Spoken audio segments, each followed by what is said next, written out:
বিয়ের আসরে আয়নাতে বরকনের মুখ দেখার পর্বের সময় আয়নায় নিজের প্রাক্তনের প্রতিবিম্ব দেখে ঘোমটা খুলে দাঁড়িয়ে পড়ল তুষ্টি। বিয়ের কনেকে হঠাৎ করেই বরের পাশ থেকে উঠে দাঁড়িয়ে যেতে দেখে উপস্থিত সবাই অবাক হয়ে গেছে। প্রায় সবার প্রশ্নও একই। এদিকে ভয়ে তুষ্টির হাত পা ঠান্ডা হয়ে আসছে। সামনে বসে থাকা রুক্ষ মানুষটার মুখে সেই চিরচেনা বাঁকা হাসি, যা দেখে তুষ্টির ভয়ের পরিমাণ আরো বৃদ্ধি পাচ্ছে। তুষ্টির এমন কাণ্ডে তার মা জুই বেগম উঠে এলেন স্টেজে। মেয়ের পাশে দাঁড়িয়ে মেয়েকে কাছে টেনে নিলেন। তুষ্টি, কি হয়েছে মা? এভাবে দাঁড়িয়ে থাকলি কেন? ও মা, আমার কি বিয়ে হয়ে গেছে? এটা কি ছোটদের মতো প্রশ্ন? মা, বিয়ে হয়েছে তোমার, সবার সামনেই হয়েছে। মাত্রই না 3 কবুল বললে। ও মা, আমি কোথাও যাব না, আমাকে এখানে রেখে দিলে হয় না? জুই বেগম জোর করে সবার দিকে তাকিয়ে হেসে এটা বোঝাতে চাইছেন যে কিছুই হয়নি, সব ঠিক আছে। তবে মেয়ের এমন অসহ্য কথায় তার প্রচন্ড রাগ হচ্ছে। তুষ্টি মা, স্বামীর পাশে গিয়ে চুপচাপ করে বসো। একটা যদি টু শব্দ তোমার মুখ থেকে আমি শুনেছি, তাহলে তোমাকে আমি সবার সামনে মারবো। মা, ও মা, আমি তুষ্টি, মায়ের ধমকের কাছে তুষ্টি সর্বদা কাতর, কারণ জুই বেগম ছেলে মেয়েদের রাগ করেন না তেমন, কিন্তু সামান্য একটা ধমক দিলেও বুঝতে হবে তারা অনেক বড় অন্যায় করে ফেলেছে, যার কারণে মা রেগে গেছে। তুষ্টি বেচার নিচের সেই কাপা কাপা শরীর নিয়েই আবারও নিজের সদ্য স্বামীর পাশে বসে পড়ে। এরপরে সেই আয়নাটা আবারও নিয়ে তাদের সামনে রাখা হয়। এবার তুষ্টির বোন এবং কাজিনরা তাকে প্রশ্ন করে। আয়নার ভিতর কি দেখা যাচ্ছে দুলা ভাই? পাশে বসে থাকা পুরুষটা নিজেই সেই হাসি ঠোঁট বজায় রেখে বলল, আমার পৌষ মাস। বরের এমন উত্তরে সবাই বেশ অবাক হয়। তবে কনের বোনরা দুলাভাইয়ের এমন উত্তরে তাকে পাল্টা প্রশ্ন করে। কারোর সর্বনাশ?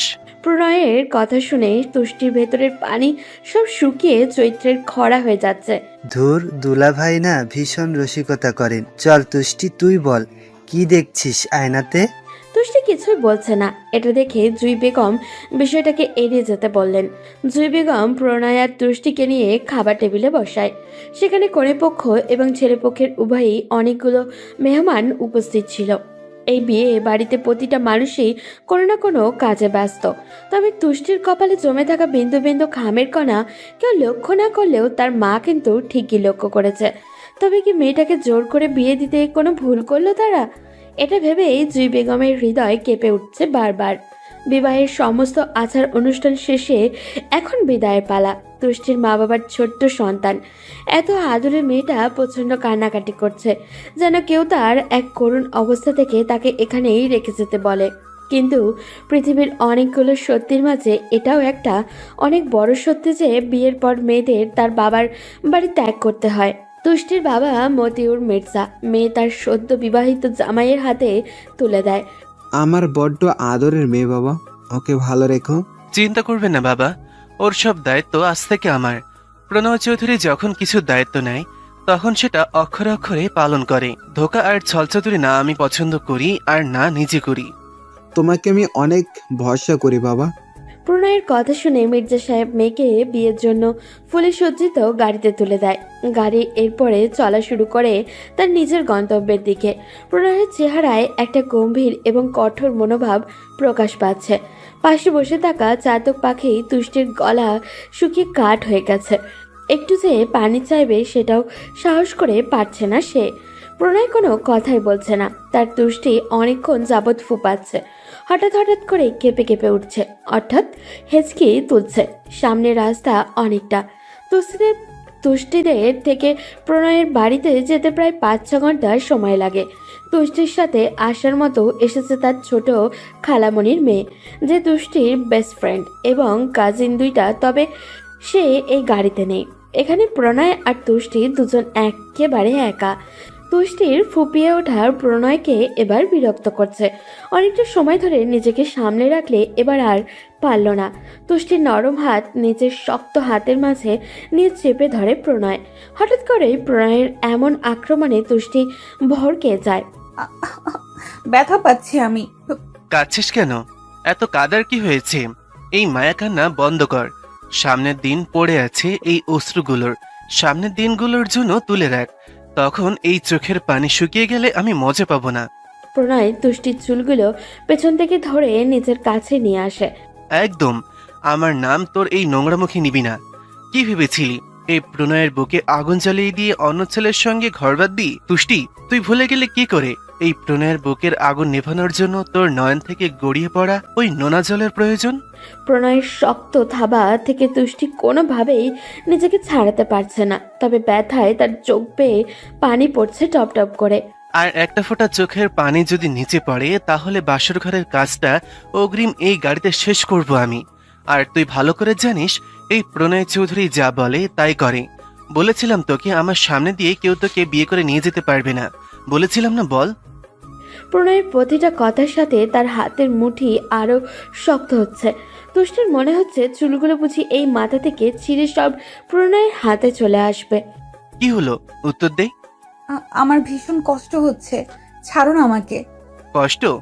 তোর মতন মেয়ের আবার কষ্ট হয় তুষ্টি? তোরা তো শুধু বুকে কষ্ট দিতে জানিস, কষ্ট পেতেও জানিস আশালি। প্রণয়ে এক ধাক্কায় তুষ্টিকে গাড়ির অপর পাশে ফেলে দেয়। প্রণয়ের ধাক্কায় তুষ্টি ছিটকে গাড়ির যে প্রান্তে গিয়ে পড়ে সেখানে লেগে হাতে এবং মাথায় আঘাত পায়। কান্না বন্ধ কর। প্রণয়ের চিৎকারে তুষ্টি একেবারে চুপ হয়ে যায়। মুখ দিয়ে কোনো প্রকার শব্দ করার সাহস তুষ্টির আর নেই। চোখ দিয়ে গড়িয়ে পড়ছে পানি, তবে মুখে কোনো কথা নেই। বিয়ের সময় দেওয়া কালো কাজলটাও লেপটে গেছে। প্রণয় আর একটা বাড়ির জন্য তুষ্টির দিকে ফিরে তাকালো না। প্রণয় চৌধুরী বিখ্যাত জুয়েলারি ব্যবসায়ী আলতাফ মাহমুদের বড় ছেলে, পেশায় নিজেও একজন ব্যবসায়ী। অবশ্য বাবার এত বড় ব্যবসা তারই কাঁধে এসে পড়েছে। প্রণয়ের একটা ভাই আছে, নাম নাবিল চৌধুরী। সে অবশ্য প্রণয়ের থেকে বেশ ছোট, এবং একটা বোনও আছে যার বয়স তুষ্টির সমান, অর্থাৎ তুষ্টি এবং প্রেমা একই ক্লাসে পড়ে। প্রণয়ের মতো শান্ত স্বভাবের মানুষ হয়তো পৃথিবীতে দুটো হয় না, কিন্তু যদি একবার কেউ তাকে ধোকা দেয় তবে তার জন্য প্রণয় হয়ে কাল বৈশাখীর ঝড়। গাড়ির এক কোণায় নিজেকে গুটিয়ে বসে আছে তুষ্টি, মাঝে মাঝে ফুপিয়ে উঠছে। তুষ্টির ফুপানো দেখে প্রণয়ের প্রচণ্ড রাগ হচ্ছে।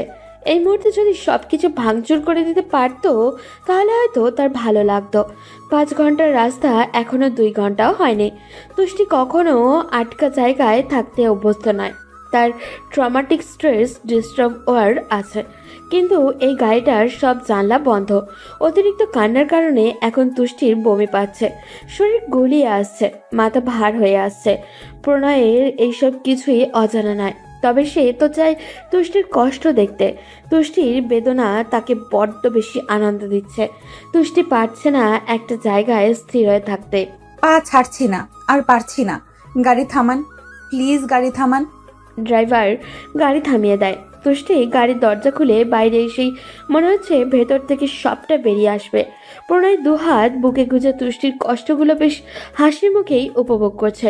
প্রণয়, পানি দাও প্লিজ। প্রণয় গাড়ি থেকে পানির বোতল এনে তুষ্টির দিকে এগিয়ে দেয়। তুষ্টি পানি খেয়ে চোখে মুখে পানি দিয়ে সমস্ত মেকআপ ধুয়ে তুলে ফেলে। আমি এই বাড়িতে যেতে পারবো না প্রণয়, দয়া করে আমাকে। প্রণয় বলে কাকে ডাকছো? ভুলে যেও না আমি তোমার স্বামী এবং বয়সে আমি বড়। প্রণয় বলে ডাকার অধিকার তুমি অনেক আগে হারিয়েছ, মিসেস তুষ্টি চৌধুরী। তাহলে কি বলবো তোমাকে? স্যার বলে ডাকবে, সবার সামনে ও গো হ্যাঁ গো বলে কাটিয়ে দেবে। একটা কথা, আমার মা বা বাবা যদি একটু জানতে পারে তুমি তুষ্টি আর আমি তোমার সাথে কি ব্যবহার করছি, তাহলে কিন্তু আমি সব ধ্বংস করে দেব। আর আমি যে সব করতে পারি তা নিশ্চয়ই আজ বুঝে গেছো।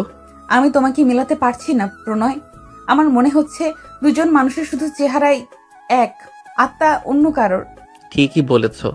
যেদিন তুষ্টি প্রণয়কে ধোকা দিয়েছিল সেদিন প্রণয় মরে গিয়ে নতুন প্রণয়ের জন্ম হলো। আমাকে কষ্ট দিয়ে যদি এই প্রণয়ের দেহের আগুন মিটে যায় তবে তুষ্টি তাই করবে, সব কষ্ট সয়ে নিবে। কথা দিলাম, মুখ বুজে থাকবো। গুড। প্রণয় কথাটা বলেই গাড়িতে উঠে পড়ে। তুষ্টিও ভারী লেহেঙ্গা নিয়ে গাড়িতে উঠে পড়ে। চুপচাপ একটা কোণায় নিজেকে গুটিয়ে নেয় তুষ্টি, চোখ বন্ধ করে থাকে। পৌঁছাতে এখনো 3-4 ঘন্টা সময় লাগবে। ঢাকা শহর বাংলাদেশের রাজধানী হবার সুবাদে এখানে লেগে থাকে নানান মানুষের আনাগোনা। গ্রামের ফুরফুরে বাতাস থেকে এই শহরে যেন একেবারেই আলাদা। বাংলাদেশের আর 5টা শহরে গিয়ে তুমি দেখবে শুধু সবুজের খেলা, কিন্তু ঢাকা শহরে ঢুকতে শুধু রাস্তা আর বড় বড় বিল্ডিং। মাহমুদ চৌধুরীর বড় ছেলের বউ আসবে ঘরে। চৌধুরী বাড়ি আর রং বেরঙের আলোয় সজ্জিত, দেখে যেন মনে হয় ভরে যাচ্ছে। নতুন বইয়ের থেকে বেশি সাজগুজু করেছে এই বাড়িটা। বরণডালা হাতে নিয়ে বসে আছেন প্রণয়ের মা মেহনাজ চৌধুরী। কখন ছেলেটা তার বউকে নিয়ে ফিরবে, তিনি তো অনেক কিছুই ভেবে রেখেছেন। 3টা বছর ছেলেটাকে চোখের সামনে কোনো এক মেয়ের জন্য কষ্ট পেতে দেখেছেন তিনি। সব ভুলে আজ জীবন নতুন শুরু করতে যাচ্ছে তার ছেলে, এতেই তিনি খুব খুশি। এদিকে মতিউর মির্জার ছোট মেয়ে হলো তুষ্টি। তুষ্টির বড় দুটো বোন আছে, তাদের ভালো ঘরে বিয়ে হয়েছে। তুষ্টি কেবল অনার্স প্রথম বর্ষের ছাত্রী, ওর বাবা একজন স্কুল শিক্ষক। বড় 2 মেয়ের বিবাহের পর ছোট মেয়েকে নিয়ে তিনি স্বপ্ন দেখতেন মেয়ে অনেক বড় হবে, তাই তো তুষ্টিকে এখনও বিয়ে দেননি। কিন্তু কিছুদিন আগে মতিউর মির্জার একটা অ্যাক্সিডেন্ট হয়, যার কারণে তার পা দুটো প্যারালাইসিস হয়ে গেছে। এই মুহূর্তে তুষ্টির বড় বোনেরা চায় তুষ্টির বিয়ে দিয়ে দিতে, কিন্তু তুষ্টি চাইতো আরও কিছু দূর পড়ালেখা করতে।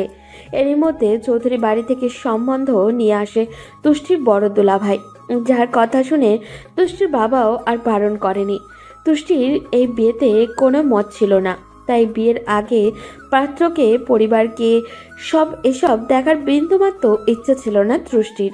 সন্ধ্যায় রওনা হওয়ায় বিয়ের গাড়িগুলো চৌধুরী বাড়িতে পৌঁছাতে ভোর রাত হয়ে যায়। বরযাত্রী সবাই নেমে গেছে গাড়ি থেকে, তবে বর বউয়ের গাড়ি এখনও আসেনি। কিছুক্ষণ পর সদর দরজা দিয়ে চৌধুরী বাড়িতে ভেতরে প্রবেশ করছে ফুলের সজ্জিত একটা গাড়ি। মেহনাজ চৌধুরী হাতের বরণ ডালা এবং মিষ্টি নিয়ে নতুন বউয়ের অপেক্ষা করছিলেন। প্রণয় তুষ্টিকে নিয়ে বেরিয়ে আসে গাড়ি থেকে, তবে তুষ্টিকে অনেক ফ্রেশ লাগছে, কারণ বাড়িতে আসার আগে প্রণয় পার্লার থেকে তুষ্টির মেকআপ দ্বিতীয়বার করিয়ে এনেছে। মেহনাজ চৌধুরী বেশ জাঁকজমকের সাথে ছেলের বউকে ঘরে ঢোকালেন। সারা রাত জার্নি করে সবাই ক্লান্ত, তাই তিনি ছেলের আর বউকে তাদের রুমে পাঠিয়ে দিলেন। তুষ্টির শাশুড়ি পিছন একটা নতুন শাড়ি নিয়ে রুমে এসে বললেন, মারে যা, এই কাপড়টা পরে আয়, গোসল করে নিয়ে তারপর ঘুমাবি। ভোর হয়ে গেছে, বিকেলে তো আবার বাড়িতে অনুষ্ঠান। ঠিক আছে। মা বাবাকে ছাড়া কষ্ট লাগবে আমি জানি। যখন আমি তোর মতো এই বাড়িতে নতুন আসি, আমি ওইভাবে কান্না করে চোখ ফুলিয়ে ফেলেছিলাম। কিন্তু জানিস কি মা, আজ এত বছর পর 3 ছেলে মেয়ে আর স্বামী আমার সব হয়ে গেছে। তোরও হবে সময়ের সাথে সাথে, কষ্ট পাস না। তুষ্টির শাশুড়ির কথায় মাথা নাড়ায়। মেহনাজ চৌধুরী সেখান থেকে চলে যান। তুষ্টি শাশুড়ির কথা মতো গোসল করে ভারী লেহেঙ্গা গয়না খুলে ফেলে। তুষ্টি গোসল সেরে রুমে আসতে দেখতে পায় প্রণয় রুমে ঢুকছে। দুজনের চোখাচোখি হওয়ায় তুষ্টি চোখ নামিয়ে নেয়। প্রণয় এগিয়ে আসে তুষ্টির দিকে। জামা খুলেছিস কেন? মানে কি জামা খুললি কেন? তোকে পারমিশন দিয়েছি আমি জামা খুলতে? আন্টি। প্রণয় এক হাতে তুষ্টির গাল দুটো চেপে ধরে বলে, কি বললি আবার বল। আমার লাগছে। আগে বল কি বললি। আন্টি। প্রণয় তুষ্টির কথায় আরো জোরে তুষ্টির গাল চেপে ধরে বলে, আন্টি নয় মা হবে। মা কি হবে আবার বল। মা ছাড়ো। একটা কথা কান খুলে শুনে রাখ, এরপর থেকে নিঃশ্বাস নিতে গেলেও আমার কাছে জিজ্ঞেস করবি। নিঃশ্বাস নিব আমি, বুঝতে পেরেছিস? হ্যাঁ। গুড। প্রণয় তুষ্টির গাল ছেড়ে ওয়াশরুমে চলে যায়। তুষ্টি হাঁটু গেড়ে মাটিতে বসে পড়ে। এই কেমন প্রণয় তার সামনে উপস্থিত হলো? তবে কি সেদিন তুষ্টি সত্যি অনেক বড় অন্যায় করে ফেলেছিল? ওয়াশরুম থেকে বেরিয়ে প্রণয় দেখতে পায় তুষ্টি এখনও সেখানেই বসে আছে। প্রণয় তুষ্টির কাছে গিয়ে ওর হাত দুটো ধরে দাঁড় করায়, এরপর তাচ্ছিল্যের সুরে বলে, কিছুই তো শুরু করলাম না, তাহলে তুই এভাবে বসে আছিস কেন? তুষ্টি কোনো কথা বলে না। প্রণয় আবারও বলে, টেক রেস্ট বেবি, সামনে অনেক রাস্তা চলা বাকি আছে। তুষ্টি নিজেকে প্রণয়ের কাছ থেকে ছাড়িয়ে নিয়ে সোফায় শুয়ে পড়ে। তুষ্টির চোখ বন্ধ করতেই তার চোখে ঘুম নেমে আসে। প্রণয় কিছু সময় তুষ্টির দিকে তাকিয়ে থেকে এরপর সে রুম থেকে বেরিয়ে যায়। ভালোবাসা ভীষণ কঠিন। একবার ভালোবাসলে তাকে ভোলা যায় না, কিন্তু যদি একবার তাকে ঘৃণা করা শুরু হয় সেটা আর সহজে ভালোবাসায় পরিণত হয় না। চৌধুরী বাড়িতে সব কিছু আছে। যদি জিজ্ঞেস করা হয় কি আছে, তবে বলতে হবে কি নেই তাই বলো। প্রণয়ের জন্য যেমন আছে একটা প্রাইভেট লাইব্রেরি, তেমনি একটা আলাদা রুমও আছে, যেখানে বসে প্রণয় নিজের সাথে যুদ্ধ করে। চারপাশে গুছিয়ে রাখা নেশা জাতীয় দ্রব্য প্রমাণ করে প্রণয় মাদকাসক্ত। কষ্ট ভুলতে মানুষ নাকি নানান ধরনের নেশাদ্রব্য সেবন করে। প্রণয়ের ক্ষেত্রেও কি সেটা বলা যায়? প্রণয় টেবিলের উপর মাথা টেকে বসে আছে। বেশ অনেকটা সময় হয়ে গেছে। মেহনাজ চৌধুরী ছেলেকে খুঁজতে খুঁজতে সেই রুমে আসে। প্রণয় এভাবে শুয়ে থাকতে দেখে তিনি দৌড়ে কাছে আসেন। প্রণয় বাবা, কি হয়েছে তোর? কিছু না মা, এভাবে শুয়ে আছিস কেন? কিছু হয়নি মা, শুধু শুধু চিন্তা করছো। নতুন বউ রেখে এখানে এসে বসে আছিস? আমার পেটেই তো তুই হয়েছিস, তাহলে আমি কিভাবে বিশ্বাস করে নিই তোর কিছু হয়নি? মা, কেন এত চিন্তা করো? রুমে যা। ইচ্ছে হচ্ছে না। প্রণয়, যাচ্ছি মা। প্রণয় উঠে নিজের রুমে চলে যায়।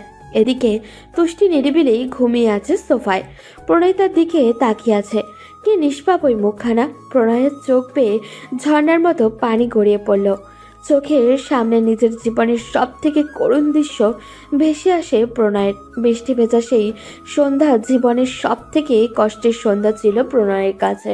প্রণয় উঠে গিয়ে তুষ্টির হাত ধরে তাকে শোয়া থেকে দাঁড় করায়। তুষ্টি চোখ খুলে প্রণয়ের দিকে অবাক হয়ে তাকিয়ে আছে। কেন এরকম করেছিলি সেদিন? আমার জীবন ধ্বংস করে দেওয়ার কোনো অধিকার তোর নেই তুষ্টি। কিছু করিনি আমি। করেছিস। আমার জীবনের সব কষ্টের মূল তুই। আমি তো ভালোই ছিলাম, কেন এসেছিলি আমার জীবনে? প্রণয়ের চিৎকারে তুষ্টি গুটিসুটি হয়ে পিছিয়ে যাচ্ছে বারবার। প্রণয় তুষ্টির হাত ধরে ওকে বিছানায় ছুঁড়ে ফেলে। তুষ্টি জানে এই কষ্ট তার নিতান্তে নিত্যদিনের সঙ্গী হতে যাচ্ছে। প্রণয়ের করা সমস্ত অত্যাচার তাকে এখন মাথা পেতেই মেনে নিতে হবে। প্রণয় তুষ্টির অনেক কাছে চলে আসে। 2টা বছরে তোর হাতটা পর্যন্ত ধরতে চাইনি আমি, জানিস কেন? তুষ্টি নিশ্চুপ হয়ে আছে। প্রণয় আরো রেগে যায়, জোর গলায় বলে, কথা বলছিস না কেন? এখন তোর সব কথা কোথায় গেল? যাইনি কোথাও। তুমি তো চাইছো নিজের স্বামীর অধিকার খাটাতে, তাই না? তাই করো, যা ইচ্ছা তাই করো। একে তো চুরি, তার উপর গলাবাজি। চুরি আমি করিনি, কোনো অন্যায়ও আমি করিনি। তোমার শাস্তি তুমি দাও, তবে জীবনের শেষ নিঃশ্বাস পর্যন্ত আমি বলবো আমি কোনো ভুল করিনি। প্রণয়ের রাগটা এবার বাঁধ ভেঙে যায়।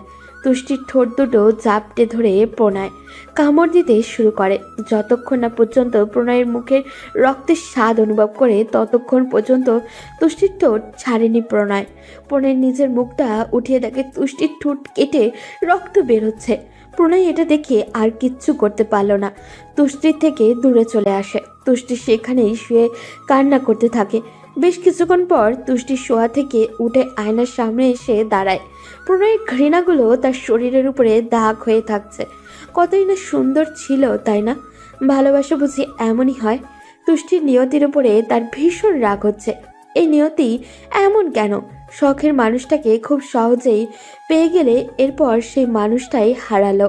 দিন শেষে আবারও তাকেই ফেরত দিল, কিন্তু সম্পূর্ণ আলাদা রূপে। সারা দিন পেরিয়ে যায় এভাবেই। বিকেলের দিকে প্রেমা মেকআপ আর্টিস্ট নিয়ে তুলি আর প্রণয়ের রুমে আসে। ভাবি কেমন আছো? ভালো। ওখানে দাঁড়িয়ে আছো কেন? ভেতরে এসো। মা পাঠালো সেজে নাও, রাতে তো অনুষ্ঠান আছে। তুমি সাজবে না? আমার জন্য আলাদা মানুষ আছে, তুমি সেজে নাও। কিছু প্রয়োজন হলে আমাকে বলো, কেমন? প্রেমার রুম থেকে বেরিয়ে যায়। তুষ্টিকে মেকআপ আর্টিস্ট সাজানো শুরু করে। চৌধুরী বাড়িটা আজ নতুন বইয়ের মতো করেই সেজেছে। কি সুন্দর অপূর্ব দেখাচ্ছে। সব আলোর ভেতরে অন্ধকার, শুধুমাত্র প্রণয় আর তুষ্টির মনটা। প্রণয় সারাদিন একবারও তুষ্টির সামনে আসেনি, তবে অনুষ্ঠানে সে সুন্দর করেই উপস্থিত হয়েছে। সব মেহমান চলে এসেছে বাড়িতে। প্রণয় কথা বলছে সব্বার সাথে। এর মাঝেই প্রেমা তুষ্টিকে নিয়ে উপস্থিত হয়। একটা গোলাপি রাঙা শাড়ি পরানো হয়েছে তাকে। কি সুন্দর দেখাচ্ছে মেয়েটাকে। প্রণয় ঠিক এভাবেই তুষ্টিকে একদিন দেখতে চেয়েছিল, কিন্তু আফসোস সেই দিন হয়তো এই মুহূর্তে প্রণয়ের ভালোবাসার সব উজাড় হয়ে যেত তুষ্টির জন্য। কিন্তু এখন তুষ্টিকে দেখে সেই ভালো লাগা কাজ করলেও ভালোবাসাগুলো কেমন বদলে গেছে। চাইলেও হৃদয় ভেদ করে বাইরে প্রকাশ করতে পারছে না। তুষ্টিকে স্টেজে বসানো হয়, পাশে প্রণয়ও এসে বসে। গেস্ট এসে দুজনকে উপহার দিচ্ছে, চারপাশ দিয়ে ছবি তোলা হচ্ছে। তবে তুষ্টির চোখ দুটো শুধুমাত্র তার মা, বাবা আর বোনদের খুঁজছে। কিছুক্ষণ পর তুষ্টির পুরো পরিবার উপস্থিত হয় সেখানে। তুষ্টি দৌড়ে মা বোনদের কাছে চলে যায়, মাকে জড়িয়ে ধরে তুষ্টি। মা কেমন আছো? ভালো আছি মা, তুই কেমন আছিস? ভালো। কাছিস কেন বোকা মেয়ে? মা আমি বাড়িতে গিয়ে থাকতে পারি না। পাগল মেয়ে, বিয়ের পরে কেউ শ্বশুর বাড়ি ছেড়ে বাপের বাড়ি থাকে? থাকে না? না রে পাগলা, থাকে না। আমি কিছুদিন যাই না মা তোমার সাথে, আবার চলে আসবো। জুই বেগম মেয়ের চোখের পানি মুছিয়ে দিলেন। মারে, আমি জানি একটু কষ্ট হবে, কিন্তু মানিয়ে নিতে হবে। মা আমি তুষ্টির পুরো কথা শেষ হবার আগে প্রয়োজন থেকে প্রণয় এসে বলে। কি কথা হচ্ছে এখানে? তুষ্টি প্রণয়ের কথা শুনে চুপ হয়ে যায়। প্রণয় তুষ্টির কোমরে হাত দিয়ে নিজের কাছে টেনে বলে, জানি পরিবারকে ভালোবাসো, তাই বলে নতুন বউ হয়ে চোখের পানি ফেলবে? তুষ্টি ভয়ে চুপ হয়ে আছে। প্রণয় তুষ্টির শাড়ির ভাঁজে হাত দিয়ে বেশ জোরেই চেপে ধরে আছে। তুষ্টি ব্যথায় নড়ে উঠল। কি হয়েছে বউ, সমস্যা কোথাও? তুষ্টি শুধু প্রণয়ের দিকে তাকিয়ে দেখছে। লোকটা কেমন পাগলদের মতো রূপ দেখাচ্ছে। তুষ্টির মা পাশ থেকে হালকা হেসে বলে, না বাবা, সমস্যা কেন হবে? মেয়েটা আমার ছোট তো, তাই একটু বাচ্চামি করে। তুমি একটু বুঝিয়ে নিও, পাশে থেকো, এতেই হয়ে যাবে। চিন্তা করবেন না মা, আমি আমার স্ত্রীর সবটুকু খেয়াল রাখবো। আমার স্ত্রীও সে কথা খুব ভালো করে জানে, তাই না জান? তুষ্টিকে পাশ থেকে নিজের কাছে নিয়ে আসে প্রণয়। তুষ্টি চুপচাপ হয়ে গেল। এই বিষয়টা তুষ্টির আপু খেয়াল করেছে। মেয়েটা এত শান্ত নয়, তবে এভাবে শান্ত হয়ে যাবার বিষয়টা তার কাছে নতুন। তুষ্টি কখনোই এত ইমোশনাল নয়, এত কান্নাকাটিও করে না। তুমি ওকে ছেড়ে দাও, আমি একটু ওকে নিয়ে তোমাদের ছাদ থেকে ঘুরে আসি। জি আপু, আচ্ছা ঠিক আছে, যান, তুমি যেতে পারো। প্রণয়ের তীক্ষ্ণ চোখ দুটো বলে দিচ্ছে তুষ্টিকে চুপ থাকতে। তুষ্টি বড় আপুর মেধা তুষ্টিকে নিয়ে বাড়ির ছাদে চলে আসে। এখানে অনেকগুলো গাছ লাগানো আছে, পাশে দোলনাও লাগানো আছে। মেধা তুষ্টিকে ইশারা করে বলে, এদিকে আয়। বলো আপু। প্রণয়কে আগে থেকে চিনতে তুই? তুষ্টির হৃদস্পন্দন বেড়ে যায় আপুর এই কথা শুনে। না না, চিনতাম না। আমার কেন এমন মনে হচ্ছে তুই ওকে চিনিস? এমন কিছুই না। শোন বোন, একটা কথা বলি, সংসারের জীবন অতটা সহজ নয়। আমি অনেক কষ্ট পেতাম। মা বাবাকে রেখে তোদের রেখে আমার ভীষণ কষ্ট হতো, কিন্তু সময়ের সাথে দেখ সবকিছুর সাথে মানিয়ে নিয়েছি। দেখ বোন, তোর যদি এখানে কোনো সমস্যা হয় তুই সেটা আমাকে বলবি, আমি তোর সব কথা বুঝবো। প্রণয় যদি ভালো না হয় এই সংসার আমি তোকে করতে দেব না। বিয়ের আগে যে 1000বার বললাম বিয়ে করব না, তখন? বাচ্চাদের মতো কথা বলিস না। বিয়ে যখন দিয়ে দিয়েছো তখন এত চিন্তা করার কোনো প্রয়োজন নেই। কথাটা বলে তুষ্টির সেখান থেকে উঠে চলে যায়। মেধা অবাক হয়ে যায় তুষ্টির এমন আচরণে। তবে সন্দেহ আরও শক্তপোক্ত হলেও এই অনুষ্ঠান বাড়িতে মেধা আর কোনো কথা বলে না। সারা সন্ধ্যা অনুষ্ঠানের পর তুষ্টির শরীর নেতিয়ে গেছে। মা বোনদের বিদায় দিতে খুব কষ্ট হচ্ছিল তার, কিন্তু নিয়ম তো নিয়মই, যেতে তাদের হবেই। তুষ্টি, প্রেমা এবং প্রণয়ের কিছু কাজিন মিলে রুমে বসিয়ে দেয়। রুমটা আজ ভীষণ সুন্দর ফুলে সেজেছে। রাতটা তাদের জন্য ভীষণ গুরুত্বপূর্ণ। সব কিছু যেন স্বপ্নের মতো সাজানো। রুমে কিছু মোমবাতি রাখা হয়েছে, যা মিটমিট করে জ্বলছে এবং ভীষণ সুন্দর সুগন্ধ ছড়িয়ে পড়েছে চারিদিকে। তুষ্টি ফুলে সজ্জিত সেই খাটের মাঝ বরাবর বসে আছে। শরীরের সাজ জমকালো হলেও মনের ভেতরটা ক্ষত বিক্ষত হয়ে আছে ওর। বেশ অনেক সময় পর প্রণয় রুমে আসে। এই দৃশ্য তার স্বপ্নের মতো। এমন একটা দিনের জন্যই সে অপেক্ষা করছে কতদিন। আর সেই দিন এসেছে, যাকে নিয়ে হাজারো স্বপ্ন, তার সাথেই দিনটা এসেছে। কিন্তু মরে গেছে সেই প্রবল ইচ্ছে আর ভালোবাসা। প্রণয়ের পায়ের শব্দে তুষ্টির হৃদয় ভয়ে কেঁপে উঠছে বারবার। প্রণয় তুষ্টির কাছে এসে তুষ্টিকে নিজের কাছে নিয়ে আসে। তুষ্টির শরীর প্রণয়ের পুরুষালী ঘ্রাণ পেয়ে সামনেই কম্পন শুরু করে। এত কাঁপছিস কেন বল?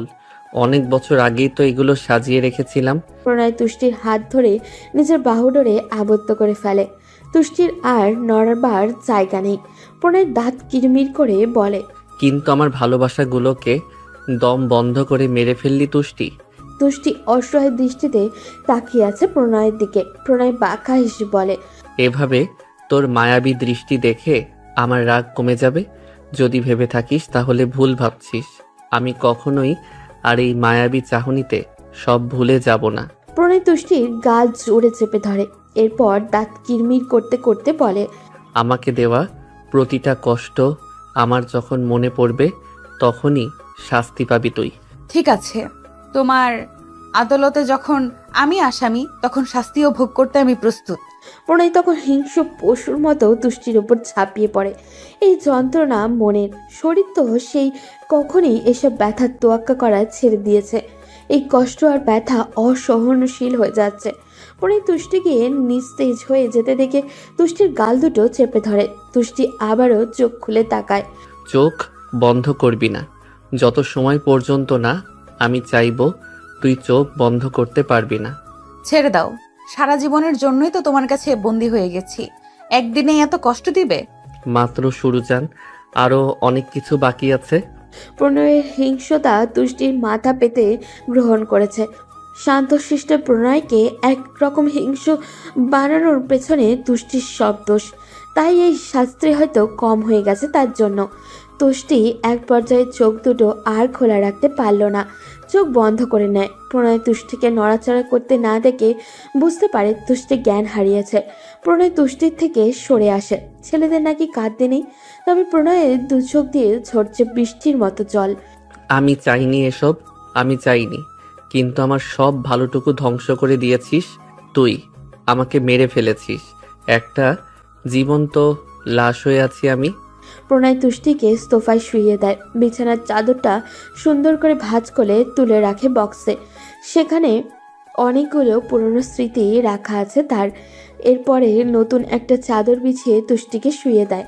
নিজে বেরিয়ে আসে ব্যালকনিতে। পকেট থেকে সিগারেট আর লাইটার বের করে একটা একটা সিগারেট ধরায় প্রণয়। এই 3 বছরে কারোর শূন্যতা কাটানোর জন্য সব ধরনের নেশা গ্রহণ করেছে প্রণয়, কিন্তু ভালোবাসার অদ্ভুত সেই নেশা পৃথিবীর কৃত্রিম কোনো নেশায় ভোলার নয়। বুকের মাঝের ফাঁকা জায়গাটা প্রিয়তমার ঠেকানো মাথায় পূর্ণতা পায়, পার্থিব কোনো নেশায় নয়। রাতটা এইভাবেই কেটে যায়। প্রণয় রুমে না গিয়ে ব্যালকনিতেই শুয়েছিল। ভোরের সূর্য যখন আকাশে উকি দেয় তখন প্রণয়ের চোখ খুলে যায়। সারা রাত একভাবে শুয়ে থাকায় ঘাড়ে তার ভীষণ ব্যথা হয়েছে। পরে রুমে এসে দেখে প্রায় তুষ্টির সেভাবেই শুয়ে আছে, যেভাবে তাকে রাতে রেখে গিয়েছিল। প্রণয়ের বুকটা মোচড় দিয়ে ওঠে। তুষ্টির মলিন হয়ে যাওয়া মুখটার দিকে তাকিয়ে থাকে প্রণয় এক ধ্যানে। কিছুক্ষণ পর তুষ্টির গালে হাত রাখে প্রণয়। চোখ তার কপালে উঠে গেল। তুষ্টির শরীরে আগুনের দলার থেকে বেশি গরম হয়েছে। তাহলে তার জ্বর এসেছে। অতিরিক্ত ব্যথায় জ্বর আসাটা স্বাভাবিক। প্রণয় এখন বুঝতে পারছে না তার কি করা উচিত। মাকে ডাকবো, কিন্তু মা যদি 1000টা প্রশ্ন করে কি উত্তর দেব আমি? প্রণয় এসব ভাবতে ভাবতে তুষ্টির পাশে এসে বসে। তুষ্টির শরীরে জ্বরের প্রভাব প্রণয় পর্যন্ত পৌঁছে যাচ্ছে। বিষয়টা প্রণয়কে এবার ভয় পাইয়ে দিচ্ছে। সে তুষ্টিকে নতুন একটা জামা পরিয়ে দেয়। এরপর 7-5 না ভেবে সোজা ডক্টরকে ফোন করে বাসায় আসতে বলে। প্রণয় চৌধুরী ফোন করে ডেকেছে তার বাড়িতে। ডক্টরের কপালে বিন্দু বিন্দু ঘাম জমেছে। পকেট থেকে রুমাল বের করে ঘাম মুছে ডক্টর সদর দরজা ঠেলে ভিতরে প্রবেশ করে। গার্ডদের সাথে ডক্টর দেখে অবাক হন মেহনাজ চৌধুরী। কি ব্যাপার ডক্টর, আপনি এখানে? ম্যাম, স্যার ডেকেছে সকাল সকাল ফোন করে। স্যার মানে প্রণয়? জি। ডক্টর, আমি তো কিছুই জানি না, চলুন তো উপরে গিয়ে দেখি। মেহনাজ চৌধুরীকে ডক্টর নিয়ে প্রণয়ের রুমে যায়। ঘরে ঢুকতে ঢুকতে প্রশ্ন করে। প্রণয় বাবা, কি হয়েছে? ঘরে ঢুকে মেহনাজ চৌধুরী তুষ্টির মলিন রূপটা দেখে স্তব্ধ হয়ে যায়। প্রণয় আমতা আমতা করে বলে, মা আসলে কি হয়েছে বৌমার? কিছু না মা, জাস্ট জ্বর এসেছে। জ্বর? এক রাতে জ্বর কি করে এলো? কাজ ঠিক ছিল। ওর ভারী জামা পরে বেশিক্ষণ থাকার অভ্যাস নেই। এই কথা আমাকে আগে বলবি না? আমিও কালকে জেনেছি মা। ঠিক আছে ডক্টর, আপনি দেখুন আমার মেয়েটার কি হয়েছে।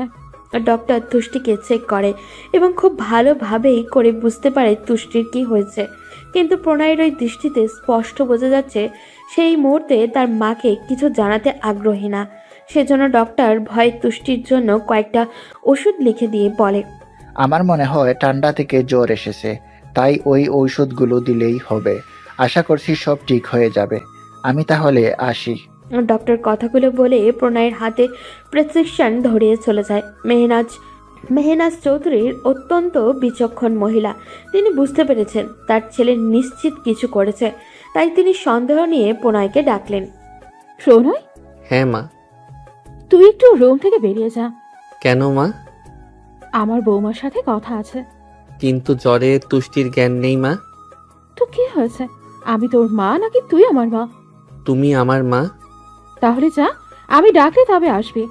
প্রণয় মায়ের কথার উপরে আর কিছু বলতে পারে না, বেরিয়ে যায় রুম থেকে। মেহনাজ চৌধুরী তুষ্টির কাছে এসে বসে। তুষ্টির শরীর থেকে ওড়নাটা সরায়। ক্ষত স্থানগুলোর কিছু ঝলক দেখেই মেহনাজ চৌধুরী বুঝে যায় কি ঘটেছে এখানে, কিন্তু ছেলেকে এইসব ব্যাপারে বলবেন কি করে। মেহনাজ চৌধুরী পানি আর লবণ মিশিয়ে তাতে কাপড় ভিজিয়ে তুষ্টির কপালে ধরে। তুষ্টি চোখ বন্ধ করে রেখেছে। পানির স্পর্শে তার চোখে সে একটু একটু করে খোলার চেষ্টা করছে, কিন্তু মাথা যন্ত্রণায় সম্ভব হচ্ছে না। প্রণয়ের মা আস্তে করে বললেন, তুষ্টি মা, আন্টি। খুব খারাপ লাগছে? একটু। মারে একটা প্রশ্ন জিজ্ঞেস করবো, উত্তর দিবি? বলো। তুই কি প্রণয়ের জীবনের প্রথম সে নারী যাকে সে হারিয়ে ফেলেছিল? তুষ্টি চোখ খুলে শাশুড়ির দিকে তাকায়। তাহলে প্রণয়ের জীবনে সত্যি আর কোনো নারী জায়গা করে নিতে পারেনি? সেই প্রথম, আর এই বিষয়ের মাধ্যমে সেই নারী শেষ নারী। কথাগুলো ভেবে তুষ্টির চোখের জল গড়িয়ে বালিশে গিয়ে পড়ে। তুষ্টির চোখের পানি মেহনাজ চৌধুরীকে উত্তরটা দিয়েই দিয়েছে। তিনি একটা দীর্ঘশ্বাস ফেলে বললেন, নিয়তি বড্ড অদ্ভুত, তাই না রে মা? কথাটা বলে তিনি সেখান থেকে নিজের রুমে চলে যান। যাবার সময় প্রণয়কে রুমে যেতে বলেন। প্রণয় রুমে এসে দেখে তুষ্টির কপালে কাপড় দেওয়া। সে যতদূর তার মাকে চিনে, তার তো এখানে থাকার কথা সারাদিন। তবে কি তার মা সবটা জেনে গেল? প্রণয় তুষ্টির কাছে এসে বসে। মাকে কিছু বলেছিস? তুষ্টি অসহায় দৃষ্টিতে মাথাটা দুদিকে নাড়ায়। প্রণয় আর কিচ্ছু বলে না, তবে নীরবে তুষ্টির সেবা করে যায় সারাদিন। খাওয়ানো, গা মুছিয়ে দেওয়া, ঔষধ দেওয়া সব একাই করছে ও। সকাল গড়িয়ে রাত হলো। তুষ্টির জ্বর কিছুটা কমেছে আগের থেকে। সে খাটের একপাশে আধশোয়া হয়ে বসে আছে। পুরনো কিছুদিনের কথা মনে পড়ে যায় তুষ্টির। বর্ষাকাল, গ্রামের চারিদিকে থই থই পানি। বর্ষা বরাবরই ভালো লাগে তুষ্টির, তবে এই বর্ষার দিনে কেন জানি না তার খুব ইচ্ছা হচ্ছে তার জনাবকে এক ঝলক হলেও সামনে থেকে দেখতে। কিন্তু তার জনাব যে ভীষণ ব্যস্ত। তুষ্টির গ্রাম থেকে কতটা দূরে তার বসবাস, সে কি আসবে এখানে? 7-5 চিন্তা বাদ দিয়ে তুষ্টি ফোন করে তার জনাব প্রণয় চৌধুরীকে। 2 রিং হতেই ফোনটা তুলে প্রণয়। কি ব্যাপার জনাব, কি করছেন? কাজ করছি। খুব ব্যস্ত? না, বলো। তুমি বলতে পারো। বলছি যে কেমন আছো? আমি ভালো আছি, তুমি কেমন আছো? এখনো ভালো নেই, তবে ভালো হয়ে যাব তুমি যদি একটা কাজ করো। কি চাও? একটু আসবে এখানে, কোনখানে? তোমার মহারানীর বাসভবনে। আমার তো অনেক কাজের চাপ, তুমি তো জানো সব। আমার মিটিং আছে রাতে। জনাব, হীরা মতি সোনা জহরত কিছুই চাইনি, শুধু তোমার দর্শন চেয়েছি, তাও দিবে না? প্রণয় হাসে তার প্রিয়তমার মিষ্টি কথা শুনে। মেয়েটা বড্ড পাগল। কিন্তু আমি যে ভীষণ ব্যস্ত। একটু আসো না, একটু দেখবো, বিশ্বাস করো, একটু দেখবো। তুষ্টির মায়াবী সেই কথায় ফেলার মতো ক্ষমতা প্রণয়ের তখন নেই। হাজার কাজ, হাজার কথা, ব্যস্ততা, রাতে মিটিং মাথায় থাকা সত্ত্বেও প্রণয় চলে আসে তার প্রিয়তমার গ্রামে। সকাল 6টায় রওনা হলে পৌঁছানো সময় লাগবে 4 ঘন্টা। বাইরে কি ঝুম বৃষ্টি হচ্ছে, চারিদিকে থই থই পানি। তারপরেও ভিজতে ভিজতে তুষ্টি তাদের মাঠে চলে আসে। প্রণয় অবশ্য একটা ছাউনির নিচে ছিল, সে ভিজেনি। তুষ্টি তার মনের মানুষটাকে দেখে সে কি খুশি, পারলে এক্ষুনি জড়িয়ে ধরে। তুমি এসেছো, বিশ্বাসই হচ্ছে না। সবই ঠিক আছে, তুমি এভাবে ভিজলে কেন? জ্বর আসলে কি হবে? কিছু হবে না, তুমি এত কষ্ট করে এলে, আমি আসবো না? তুষ্টি, জ্বর আসলে তখন কি হবে? উফ জনাব, কেন এত চিন্তা করেন? চলেন ভিজি। তুষ্টির পাল্লায় প্রণয়ও ভিজে একাকার। ভেজা শেষে প্রণয় তার শহরে চলে আসলেও তুষ্টি আসে প্রচণ্ড বেগে জ্বর। সেই জ্বরের তীব্রতা এতখানি তুষ্টি কোনো কথাই বলতে পারছে না। শরীর কাঁপুনি শুরু হয়ে যায় তুষ্টির। তাকে হসপিটালে ভর্তিও করা হয়। তুষ্টির জন্য সেই দিন মিটিং করতে লেট হয় প্রণয়ের। তবে অনেক ঝামেলাও ছিল তার। কিন্তু তুষ্টির এই খবরটা জানা মাত্র প্রণয় আবারও চলে আসছে গ্রামে। মা, বোন, বাবা এত খাবারের কথা বলছে, কিন্তু তুষ্টি কিছুই খেতে নারাজ। দূর থেকে এইসব দৃশ্য দেখে প্রণয় কিছুই করার নেই। এই মুহূর্তে সে তুষ্টির কাছেও যেতে পারবে না। প্রণয় এবার বুদ্ধি বের করে ডক্টরের কাছে গিয়ে ডক্টরকে নিজের পরিচয় দেয়। আপনি এখানে, বলুন কি সাহায্য করতে পারি? 103 নাম্বার কেবিনে যে পেশেন্টটা আছে ও আমার অনেক কাছের একজন মানুষ। চিন্তা করবেন না মিস্টার চৌধুরী, আমি সম্পূর্ণভাবে তাকে সুস্থ করে তোলার চেষ্টা করব। আপনি অবশ্যই করবেন, কিন্তু এই মুহূর্তে আমার আপনার সাহায্য চাই। কেমন সাহায্য? আমাকে আপনার পোশাক দিন, আমি আপনার পরিচয়ে তার কাছে যেতে চাই। বুঝতে পারছেন আশা করি। প্রণয়ের রিকোয়েস্টে ডক্টর রাখে। প্রণয় ডক্টরদের ছদ্মবেশে কেবিনে যায়। সেখানে ডক্টর যাওয়ার কারণে বাড়ির লোকদের বের করে দেওয়া হয়। প্রণয় তুষ্টির কাছে গিয়ে বসে। তুষ্টির জ্বর কমেনি, সে চোখ বন্ধ করেই শুয়ে আছে। প্রণয়ের স্পর্শ হাতে অনুভব করে তুষ্টি। চোখ খুলে তাকায়। প্রণয় পরনের মাস্ক খুলে ফেলে। তুষ্টি তাড়াহুড়ো করে বলে, তুমি কখন এলে? এই তো একটু আগে। তুমি আমার কোনো কথাই শুনবে না তুষ্টি। এভাবে জ্বরে পুড়ছো বারবার, বললাম কাল ভিজো না ভিজো না। এই জন্য সে ঢাকা থেকে এখানে চলে এলে? তোমার জন্য আমি 7 সমুদ্র 13 নদীও পার করতে পারি, তুমি সেটা ভালো করেই জানো। প্রণয়, এখন বলো কি খাবে? খাবার না খেলে সুস্থ হবে না। কিছু খেতেই মন চাইছে না। অবশ্যই খেতে হবে, কি খাবে বলো। আপনি ভাবি, কি চিন্তা করছো? প্রেমার ডাকে বাস্তবে ফিরে আসে তুষ্টি। চারিদিকে তাকিয়ে বোঝার চেষ্টা করে সে কোথায়। অতীতে এতই ডুবে গিয়েছিল যে বর্তমানটা ভুলতে বসেছিল। ভাবি, খাচ্ছ না কেন? প্রেমা, তুমি কখন এলে? মাত্র এলাম। বুয়া খাবার দিয়ে গেছে কত আগে, তুমি এখনো খাওনি কেন? খেতে ভালো লাগছে না। তা বললে হয়? তুমি যদি খাবার না খাও তবে সুস্থ কিভাবে হবে? মন তো চাইছে এই অসুস্থতায় মরে যাই। প্রেমা, তুই ঘরে যা। প্রণয়ের কথা শুনে চোখে চোখ মেলে তাকায় তুষ্টি। প্রেমা নিজের জায়গা ছেড়ে উঠতে উঠতে বলে, ভাইয়া, তুই এসেছিস? আচ্ছা বস, আমি যাই। প্রেমা চলে যায়। প্রণয় দরজা বন্ধ করে দিয়ে তুষ্টির কাছে এসে বসে। তুষ্টি প্রণয়ের চোখের দিকে তাকিয়ে আছে। মনে হচ্ছে রাগে তার চোখ দিয়ে আগুনের ফুলকি বের হবে। মরার খুব শখ, তাই না? তুষ্টি কোনো কথা বলে না। প্রণয় আরো রাগ দেখিয়ে বলে, কি রে, কথা বলছিস না কেন? যদি চিন্তা করিস এত তাড়াতাড়ি মরে যাবি, তাহলে তুই ভুল। আমার তৈরি করা সমস্ত শাস্তি ভোগ না করা পর্যন্ত তোর মৃত্যু হবে না তুষ্টি। যেদিন তোমার শাস্তি শেষ হবে সেদিন আমি কথা দিচ্ছি, এত দূরে চলে যাব চাইলেও ফেরত আনতে পারবে না। প্রণয় কেমন পাগলের মতো অট্ট হাসিতে মেতে ওঠে। প্রণয়ের এই রূপ দেখে তুষ্টির চোখ দুটো ভিজে আসে। সে তো একটা ক্রমল হৃদয়ের প্রণয়কে সেদিন ফেলে রেখে এসেছিল। মানুষ এত বদলে যায়। প্রণয় তুষ্টির চুলগুলো পেছন থেকে আঁকড়ে ধরে। প্রণয়ের কাজে তুষ্টির মাথা নিচু হয়ে যায়। প্রণয় তুষ্টির সামনে মুখ এনে বলে, সবসময় একটা কথা মনে রাখবি, এত বছর পরেও যদি তোর এই প্রণয় চৌধুরীর স্ত্রী হিসাবে বাঁচতে হয়, তবে কাফনের কাপড় পরার আগ পর্যন্ত তুই এই প্রণয় চৌধুরীর দেওয়া কাপড়ই পরবি। তুষ্টির চোখ দুটো ছোট ছোট হয়ে আসে। প্রণয় তুষ্টির চুল ছেড়ে দেয়। তবে যেটা লক্ষণীয় সেটা হলো তুষ্টির চুল উঠে আসছে প্রণয়ের হাতে। প্রণয় বেশ অবাক হয়ে সেদিকে তাকিয়ে আছে। এরপর সোজা ব্যালকনিতে চলে আসে। এসে ডক্টরকে কল করে। Hello doctor Sabrina. হ্যাঁ মিস্টার চৌধুরী, বলুন। তুষ্টির মাথা থেকে চুল কেন ছিঁড়ে আসছে? কিভাবে লক্ষ্য করলেন? ওর মাথায় হাত দিয়েছিলাম। জ্বর কতদিন হলো? কাল রাত থেকে।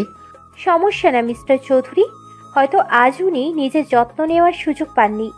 আপনি আপনার স্ত্রীকে এখন কেয়ার করুন, ওনাকে খাবার খাইয়ে ওষুধ খাইয়ে দিন। ওকে ডক্টর।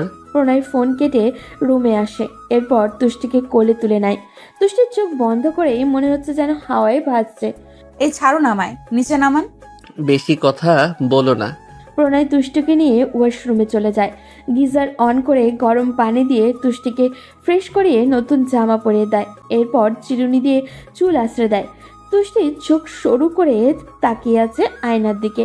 প্রণয় চুল বাঁধতে বাঁধতে আয়নার দিকে তাকায়, এরপর গম্ভীর মুখ করে বলে, বউ এনেছি বিয়ে করে, এত সহজে যদি তার অসুখের পরিণতি হয় তাহলে কি হবে?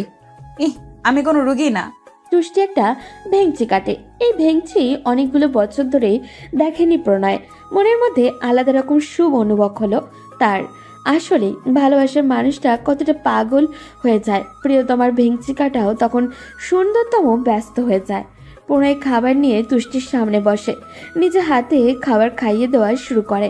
তুষ্টিও বাধ্য বাচ্চার মতো সব খাবার খেয়ে নেয়। খাবার শেষে প্রণয় ওষুধ খাইয়ে দেয় তুষ্টিকে।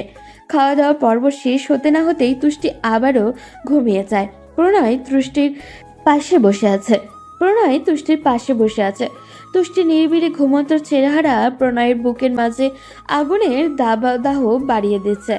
তুষ্টিকে দেখা হয়তো এই জীবনে তার কখনোই শেষ হবে না। নিজের পরিস্থিতির উপরে নিজেই হাসে প্রণয়। এরপর তুষ্টির পাশে থেকে উঠে বাইরে চলে আসে। মেহনাজ চৌধুরী অনেকক্ষণ আগেই ছেলেকে ডেকেছিল, কিন্তু তুষ্টির যত্ন নেওয়ার জন্য প্রণয় মায়ের কাছে যাওয়ার সময়টুকুও পায়নি।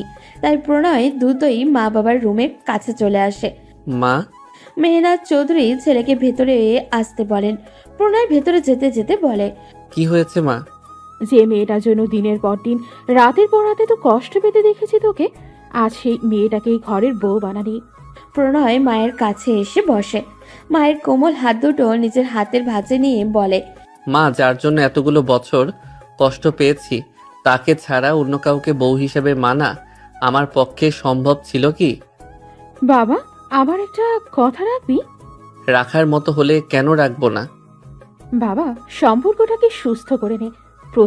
প্রতিশোধ খেলা এবার বন্ধ কর। সবকিছু স্বাভাবিকভাবে মেনে নেওয়ার চেষ্টা কর বাবা। এটাই বলবে শুধু? বাবা, তোর বাপ এখানে নেই। তবে মেহনাজ চৌধুরী পুরো কথা শেষ করার আগেই রুমে প্রবেশ করলো প্রণয়ের বাবা। স্বামীকে দেখে চুপ হয়ে যান মিসেস চৌধুরী।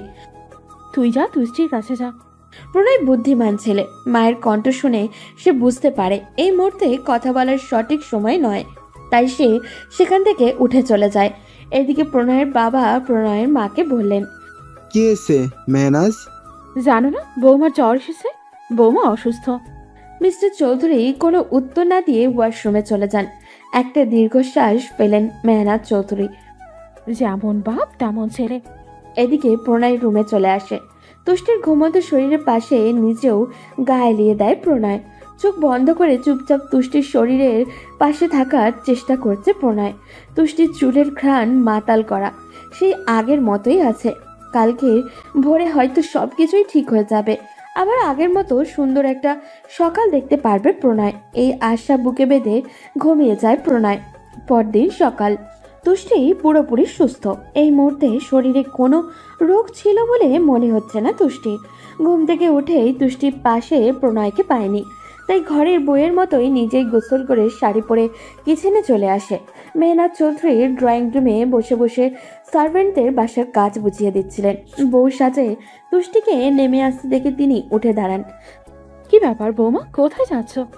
আম্মু, আপনার কাছেই যাচ্ছিলাম। বাহ, এই না হলে বউ, এতদিন পর আমাকে আম্মু বলে ডাকলে। তুষ্টি মৃদু হাসে। আজ সকালে উঠে সে মনে মনে কল্পনাও করছে এই প্রণয় চৌধুরীর মনে সে আবারও জয় করবে। মানে করবেই। তাকে প্রণয় চৌধুরীর মনটা আবারও হাসিল করতেই হবে। সে এখন এই বাড়ির বউ, সবকিছুতে তার অধিকার ফলাতেই হবে। নিজেকেও এবার নির্দোষ প্রমাণ করার সময় চলে এসেছে। আম্মু, আপনার খাওয়া শেষ? হ্যাঁ মা, আমার নাস্তা করা শেষ। তোমার শরীর কেমন আছে এখন? আমি অনেক ভালো আছি মা। আসুন তবে আমরা দুপুরে রান্না করি। সার্ভেন্ট আছে আম্মাজান, আপনি রেস্ট করুন। আরে আম্মু, সমস্যা নেই, চলুন আমাকে খেতে দিবেন আর সব বুঝিয়ে দিবেন। আপনার রান্নাঘরে কোথায় কি আছে? এত তাড়াতাড়ি দায়িত্ব নেওয়া লাগবে না, চলো আগে খেতে দিই তোমায়। মেহরাজ চৌধুরী তুষ্টিকে টেবিলে বসিয়ে খাবার এগিয়ে দেয়। তুষ্টি খাবার শেষ করে শাশুড়ির সব বারণ উপেক্ষা করেও লেগে যায় রান্না করতে। অনেকগুলো পদ নিজের হাতেই রান্না করে। মেহনাজ চৌধুরী রান্নাঘরে এসে রীতিমতো অবাক। আরে মেয়ে, কি করেছিস? এত রান্নার কি দরকার? আমরা এই কয়জন মানুষ। হ্যাঁ আম্মু, সব মজা হবে ইনশাল্লাহ। কি পাগল মেয়ে, কালকেই এত জ্বর ছিল শরীরে, আজ চাঙ্গা হয়ে গেল সবকিছু। ওই একটু একটু হয়। বলছি মা, সবাই কখন আসবে? প্রণয়, ওর বাবা আজ বাসায় খাবে বলল, এই জন্য আমি সার্ভেন্টদের রান্নার বিষয়টা বুঝিয়ে দিচ্ছিলাম। কখন আসবে? চলে আসবে একটু পরেই। আমি তাহলে গোসল করে নামাজ পড়ে আসি। এদের সব সাজিয়ে দিতে বলো। ঠিক আছে মা, তুমি যাও। তুষ্টি দৌড়ে উপরে চলে আসে, জামা নিয়ে গোসল করে নামাজও পড়ে নেয়। নামাজ পড়ে জায়নামাজ ভাঁজ করার সময় প্রণয় কোথা থেকে হাজির। প্রণয়কে অফিস স্যুটে দারুণ সুন্দর লাগে। তুষ্টি হালকা হেসে বলে, বাবা, এলিয়েন মহাশয়, আপনাকে তো বেশ সুন্দর দেখাচ্ছে। প্রণয় বেশ অবাক হয়ে তাকায় তুষ্টির দিকে, ভ্রু কুঁচকে প্রশ্ন করে, কি বললে? বললাম এলিয়েনকে আজকে মানুষের মতো সুন্দর লাগছে। প্রণয় বেশ অবাক হয়ে তাকিয়ে আছে তুষ্টির দিকে। আগে তুষ্টি তাকে এটা বলেই খেপাতো, আজ এতগুলো বছর পর আবার সেই পরিচিত ডাক। প্রণয় বুকে হাত গুজে দেওয়াল ঘেঁষে দাঁড়ায়। তুষ্টি তড়িঘড়ি করে বলে, চলুন এলিয়েন সাহেব, অনেক রান্না করেছি, জলদি ফ্রেশ হয়ে আসুন, খাবার সাজানোও হয়ে গেছে। প্রণয় তুষ্টির এইসব কাণ্ড দেখে বেশ অবাক, তবে মনের ভেতরে আলাদা এক রকমের ভালো লাগা কাজ করছে। প্রণয় হেসে ওয়াশরুমে চলে যায়। তুষ্টি নিজের লাগেজের সব কাপড় রেখেছে কাবার্ডে। সেখানে একটা বক্স, সোনালি রঙের আঁকিবুকি করা। বাক্সটা দেখতে ভীষণ সুন্দর। তুষ্টি বক্সটা হাতে নিয়ে সেখান থেকে একটা লকেট বের করে। আজ অনেক বছর পর এই লকেট এবং চেন সে গলায় দিল। কি সুন্দর এই লকেটটা! এটার ভার আছে। বেশ নামকরা জুয়েলারি ব্যবসায়ী হওয়ার সুবাদে গহনার ব্যাপারে ভালোই ধারণা আছে প্রণয়ের। সেই মানুষটা যখন তার সবচেয়ে আপন মানুষকে কিছু গিফট করেছে, তখন তার মান নিশ্চয়ই সবচেয়ে সেরাই হবে। তুষ্টি মনে মনে কথাগুলো ভাবতে ভাবতে প্রণয় বেরিয়ে আসে ওয়াশরুম থেকে। এরপর তুষ্টিকে নিয়ে নিচে চলে আসে। ছেলে এবং বউকে একসাথে নামতে দেখে মিস্টার চৌধুরী তাকিয়ে আছেন সেদিকে। মেহনাজ চৌধুরী স্বামীর চাহনি বুঝতে পেরে একটু এগিয়ে এসে বলেন, মির্জা বাড়ির সেই ছোট মেয়েটাই আজ তোমার বড় বউ হয়ে গেল মিস্টার চৌধুরী। প্রণয়ের বাবার তীক্ষ্ণ দৃষ্টিতে তাকিয়ে আছেন মেহনাজ চৌধুরীর দিকে। মেহনাজ চৌধুরী একটু হাসেন। তুষ্টি সবাইকে খাবার সার্ভ করে। প্রেমা খাবার মুখে দিয়েই বলে, বাহ ভাবি, কি সুন্দর রান্না করেছো, অনেক মজা হয়েছে। প্রেমার কথায় প্রণয় তুষ্টির দিকে তাকিয়ে অবাক হয়ে প্রশ্ন করে, এগুলো তুমি রান্না করেছো? হ্যাঁ, আমি রান্না করেছি। কেন, মজা হয়নি? প্রণয় কিছু বলে না, চুপচাপ খাওয়া মন দেয়। খাবার শেষে সবাই যে যার রুমে চলে যায়, আর প্রণয় আবারও অফিসে চলে যায়। তুষ্টি সন্ধ্যার সময়ও বাড়ির সবার জন্য নাস্তা তৈরি করে, কিন্তু প্রণয় বাসায় না থাকায় সে আর খেতে পারেনি। রাত 12টার দিকে প্রণয় বাড়িতে প্রবেশ করে। তুষ্টি ডাইনিং টেবিলেই বসে আছে। কলিং বেল বেজেই ওঠায় তুষ্টি দৌড়ে দরজা খুলে দেখতে পায় প্রণয় দাঁড়িয়ে আছে। প্রণয় তুষ্টিকে দেখে ভীষণ অবাক হয়, আস্তে করে প্রশ্ন করে, কি ব্যাপার, তুমি কেন? আপনার কি আরো কয়েকটা বউ আছে? মানে? মানে হলো, আপনার বিয়ের পর আপনার জন্য আমি ছাড়া কে অপেক্ষা করবে বলুন? প্রণয় প্রশ্নসূচক দৃষ্টিতে তাকিয়ে আছে তুষ্টির দিকে, কিন্তু তুষ্টি সেদিকে তোয়াক্কা না করে প্রণয়কে হাত ধরে ভিতরে নিয়ে আসে। যান, ফ্রেশ হয়ে আসুন, আমি খাবার দিচ্ছি। প্রণয় বাধ্য স্বামীর মতো সোজা উপরে চলে যায়। ফ্রেশ হয়ে নিচে এসে তুষ্টির সঙ্গে খাবার খেয়ে নেয়। খাবার শেষে প্রণয় রুমে চলে যায়। তুষ্টির নিচে সব জিনিসপত্র গুছিয়ে তারপর ওপরে যায়। এরপর চুপচাপ প্রণয়ের পাশে এসে শুয়ে পড়ে। প্রণয় কিছু বলবে, কিন্তু মনের ভেতরে কিরকম একটা অদ্ভুত একটা বাধা অনুভব করছে সে। অনেক চিন্তার পর সে 7-5 না ভেবে তুষ্টিকে নিজের কাছে টেনে নেয়। তুষ্টিও চুপচাপ প্রণয়ের বুকে ঘুমিয়ে যায়। সকালবেলায় তুষ্টি ঘুম থেকে উঠেই পুরোদস্তর গিন্নির মতো কাজ শুরু করে। প্রণয় ফ্রেশ হয়ে রুমে এসে দেখে তুষ্টি তার জন্য জামা বের করে রেখেছে। প্রণয় বেশ অবাক হয়। তুষ্টিকে সে যতদূর চেনে, তুষ্টি খুবই সাদাসিধা একটা মেয়ে। কারোর পেঁচানো কথা বা কাজ সে বুঝতে পারে না কখনোই। তাহলে তুষ্টির আচরণে এত পরিবর্তন কিভাবে আসলো? হঠাৎই কিছু মনে হতেই প্রণয় তাচ্ছিল্য করে বলে, এমন চালাক হয়ে তো আমার হৃদয়কে ছিন্ন বিচ্ছিন্ন করে দিয়েছিলে। আগের মতো সেই সাদাসিধা হলে হয়তো এত কষ্ট দিতে পারতে না। প্রণয়ের মনে পড়ে যায় সেই দিনটার কথা, যেদিন প্রণয়কে সর্বহারা করে গেছিল তুষ্টি। প্রণয়ের ভেতরে একজন সুন্দর মানুষকে মেরে জাগিয়ে তুলেছিল এক ঘুমন্ত রাক্ষসকে। প্রণয় ডুব দিল অতীতে। সেদিনও বৃষ্টি ছিল। এই বৃষ্টি কেন হয় প্রণয়ের জানা নেই। তার বড্ড মেজাজ খারাপ হয় বৃষ্টি দেখলে। কেন জানি না বৃষ্টির সময় তুষ্টি তাকে অবহেলা করে। সারাদিন মন প্রাণ দিয়ে খালি বৃষ্টির ভিজবে আর অদ্ভুত অদ্ভুত কাজ করে যাবে। শহর থেকে তুষ্টির বাড়ি যে কত দূর, ড্রাইভ করতে করতে প্রণয়ের দম বের হয়ে যায়। তার শুধুমাত্র প্রণয়ই জানে। প্রেয়সীকে কখনো অনুভব করতে দেয়নি প্রণয় যে তার কত কষ্ট হয় ড্রাইভ করে আসতে। সব ঝামেলা পার করে আজ প্রণয় তুষ্টির গ্রামে আসবেই, কারণ আজ তাদের সম্পর্কে 2টা বছর পূর্ণ হলো। বাবা প্রণয়কে এত কাজ দিয়ে রেখেছে যে সকাল থেকে, তাও সেগুলো কোনো মতে অগোছালো ভাবে করে প্রণয় দৌড়ে ছুটেছে তার প্রিয়তমার কাছে। তুষ্টিকে অবশ্য প্রণয় বলে রেখেছে তারা যেখানে প্রথম দেখা করেছিল সেখানেই আসবে। প্রণয় জানে সে যাওয়া মাত্রই নিশ্চয়ই তুষ্টির দেখা পাবে। প্রণয়ের হাতে একটা লকেটের মাঝখানে একটা সুন্দর হীরার পাথর বসানো। প্রণয়ের কাছে থাকা সবচেয়ে দামি বস্তু এটাই, আর আজ সে নিজের জীবনের সবচেয়ে দামি মানুষকে এটাই উপহার দিতে যাচ্ছে। আজ সে তুষ্টিকে বিয়ের জন্য প্রপোজ দিবে। এদিকে তেমন ফুল পাওয়া যায় না, তবু প্রণয় এই বৃষ্টির দিনে খুঁজে খুঁজে 2টা বেলি ফুলের মালা আর 10টা নানান রঙের গোলাপ নিয়ে এসেছে। তার তুষ্টি যে ফুল বড্ড পছন্দ করে। এইসব ভাবতে ভাবতে রাস্তা শেষ হয়ে যায়। প্রণয় দ্রুত পৌঁছে সেখানে গিয়ে দাঁড়ায়। বৃষ্টি হচ্ছে। জায়গাটা হলো বিলের পাশে। প্রণয় হাতে পায়ে ঝাড়াঝাড়ি করতে করতে পেছনে তাকিয়ে যা দেখলো তা দেখে তার পুরো দুনিয়া থমকে গেছে। তার তুষ্টি অন্য কাউকে জড়িয়ে ধরে রেখেছে। প্রণয়ের দুনিয়া টুকরো টুকরো হয়ে গেল। প্রণয় দ্রুত পায়ে ওদের কাছে এগিয়ে যায়। ছেলেটাকে তুষ্টি থেকে ছাড়িয়ে ধাক্কা দেয় মাটিতে। ছেলেটা মাটিতে পড়ে যায়। প্রণয় আরো 2টা ঘা দেবে এর আগেই পেছন থেকে তুষ্টি প্রণয়ের হাত ধরে বসে। প্রণয় পিছনে ফিরে তাকায়। তুষ্টি, ও তোমায় ফোর্স করছিল? বলো আমাকে। প্রণয় পাগলের মতো জিজ্ঞেস করতে থাকে কথাগুলো, কিন্তু তুষ্টি প্রণয়কে অবাক করে দিয়ে বলে, না, আমি ওকে ভালোবাসি। তুষ্টির কথা শুনে প্রণয়ের পায়ের নিচ থেকে মাটি সরে যায়। সে পাগলের মতো জিজ্ঞাসা করে, এই তুষ্টি, পাগল হয়ে গেছো? কি বলছো এসব? না, মজা করছি না। আমি ওকে ভালোবাসি। তুমি কি আর দিতে পারো আমাকে? তুমি যে এত গরিব আগে তো বলনি। এই পর্যন্ত একটা ফুল বাদে কিছুই তো দাওনি আমাকে। ওকে দেখো, আমাকে আইফোন গিফট করে, বিয়ের প্রস্তাব দিয়েছে। আমি ওকেই বিয়ে করব। তুমি আমার জীবন থেকে চলে যাও। আমি চাই তুমি আমার জীবন থেকে একেবারে চলে যাও।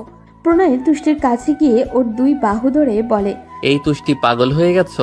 কি বলছো এসব? মিথ্যা বলছো? মজা করছো? মজা করছি না। আমি তোমাকে ভালোবাসি না। মোটেই আমাকে আর মেসেজ বা কল করবে না। তুষ্টি নিজের হাত থেকে প্রণয়কে ছাড়িয়ে নিয়ে বলে। প্রণয় সেদিন তুষ্টির পা দুটো ধরে কেঁদেছিল, কিন্তু তুষ্টির নিষ্ঠুরতা চরম সীমা পার করে তুষ্টি সেখান থেকে ছেলেটার হাত ধরে চলে আসে। কি ব্যাপার, যাবেন না? তুষ্টির ডাকে প্রণয় অতীত থেকে বাস্তবে ফিরে। সেদিনের কথা মনে হলে আজও প্রণয়ের নিজেকে অসহায় মনে হয়। দুনিয়ার সবকিছু সে ভুলে যায়। প্রণয়ের বোকার মতো প্রশ্ন করে, কোথায় যাব? কোথায় আবার? অফিসে যাবেন না? হ্যাঁ, যাব। প্রণয় জামা পরে রেডি হয়ে নেয়। তুষ্টি নিচে এসে ব্রেকফাস্ট সাজিয়ে দেয়, কিন্তু প্রণয় তা দেখেও না দেখার ভান করে চলে যায়। তুষ্টি পেছন থেকে বলে, কি ব্যাপার, খাবার খেয়ে যান। আমার কাছে এসব ফালতু খাবারের জন্য সময় নেই। কিন্তু আমি সকালে উঠে কষ্ট করে সব বানিয়েছি। আমার কিছু করার নেই। তুমি কি নিজেকে দেখেছো তুষ্টি মির্জা? তোমার মতো মেয়ের সাথে আমাকে যায়? করুণা করে বিয়ে করেছি। করুণা না করলে তোমার মতো গরিব ঘরের মেয়েকে চৌধুরী বাড়ির রানী বানানোর শখ কারোর ছিল না। তোমার অবস্থান সব সময় মাথায় রাখবে। কথাটা বলে প্রণয় বেরিয়ে যায়। প্রণয়ের যাওয়ার দিকে ছলছল নয়নে তাকিয়েছিল তুষ্টি। চোখের পানি গড়িয়ে গাল বেয়ে পড়ার আগে সেটা মুছে ফেলে তুষ্টি। কিছু না বলে উপরে আসতে নিলে সামনে তার শাশুড়িকে দেখতে পায় তুষ্টি। পকেটে হাত দিয়ে তিনি দাঁড়িয়ে আছেন সিঁড়িতে। তুষ্টি ওনাকে দেখে নিজেকে শক্ত করে ফেলে। প্রণয়ের বাবা হালকা হেসে বলেন, আমার ছেলেকে পাওয়া এত সহজ নয় বৌমা। হাজার পরিকল্পনার পরেও যদি সে আমারই স্বামী হয়, তবে প্রকৃতি আপনার ছেলেকে আমার স্বামী হিসেবেই সৃষ্টি করেছে বাবা। কথা বলে তুষ্টি উপরে চলে আসে।